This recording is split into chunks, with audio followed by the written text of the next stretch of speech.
Hello and welcome to our first product guide for clips for plastic and fencing.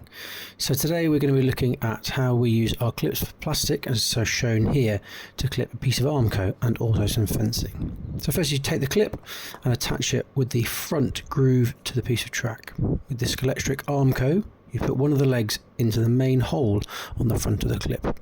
Taking your second clip and clipping it onto the track again, put another leg into the hole as shown on the video. I should hold it nice and strong. Now with the third clip you can see the little groove just behind the front track groove. Clip it onto the track as normal, but this time make sure the Armco slots into that groove. Should hold it on nice and tightly.